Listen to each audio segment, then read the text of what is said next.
Hope will arise out of the ashes of our past broken relationships, fractured families, and personal struggles. Come walk a mile with me as we allow Jesus to clean out the mess and organize the rest. Welcome to the Bridging Broken to Breakthrough podcast. I am your host, Maria Wingard. Grab your shoes, lace them up as we start strolling through this week's episode. Decorating the Christmas tree. I understand many struggle with the holidays, so if this is you, I hope my story helps you. Choices. We all have control over them, especially for our own attitude, even when we are sick, when others have made choices that impact our lives. We still choose.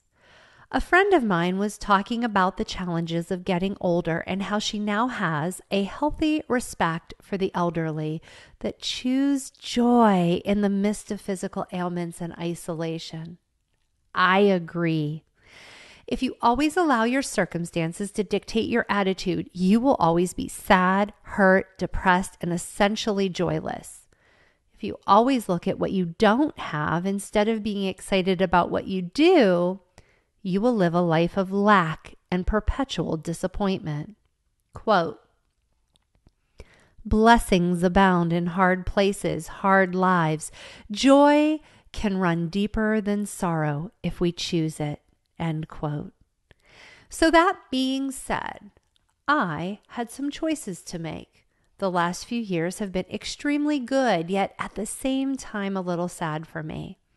I struggled with moving away from everyone and everything I have known. I struggled for the first time in my life with my health and quitting my job.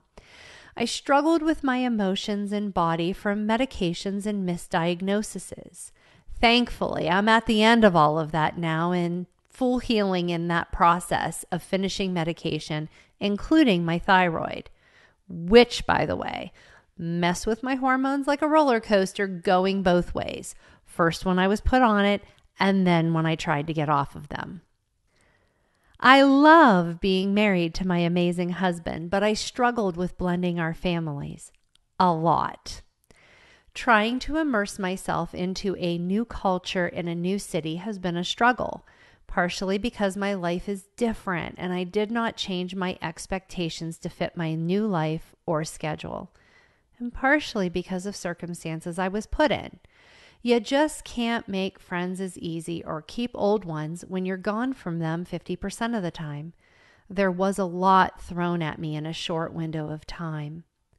This all led to the moment where I sat drinking my tea, yet again wallowing in my hormone-induced misery, trying to ramp myself up to put up a tree this year that no one was going to see or even care about, including me. When I made a decision. I'm done with this. I have been through rougher stuff than this, and I will not let Christmas take me down. If my hormones never line up, I'm smart enough to know it's them, not me, and work to overcome them. If the situations in my life never line up the way I want them to, I'm smart enough to dig for the gold in the moment I'm in instead of lamenting that it's just not the way I want it to be. I choose to find the good in my circumstances and to make that my focus. I have to, for this is no way to live. I am going to see my tree, and that's a good enough reason to put it up. It doesn't matter what pity party I want to have, because at the end of the day, those circumstances will not change, but I can.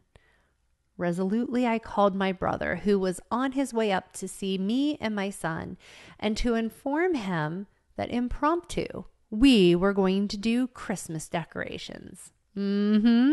Yes, today.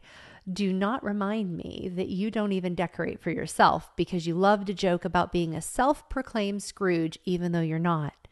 We are doing this. Go pick up Mom, please, and bring her too so that you can sit on the couch and watch. But it's happening, so prepare yourself for Christmas.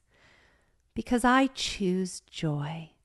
Today, in this moment, even if I don't feel it, even if my body has me on the edge of tears, I choose joy.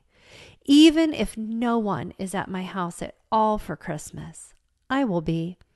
Jesus died for me, and if I am important enough to him, then I should also be important enough to me. I do not want to be the type of person that only focuses on what I do not have or what I want. I will be the person who says, this is what I have, so how do I make the best of it? How do I make this tiny section of the world a better place? How do I adjust to my new normal and thrive? I'm not really sure yet, and I may sit in my PJs all day tomorrow, but not today. Just ask the decorated Christmas tree. I am grateful you decided to walk a mile with me, your host, Maria Wingard, on the Bridging Broken to Breakthrough podcast. I pray that through our conversation, Jesus reveals how he is bridging broken to breakthrough as we stroll through another mile in this journey called life. Hope will arise if you let him in your life today. To listen to past episodes or find out more, please visit hopewillarise.com.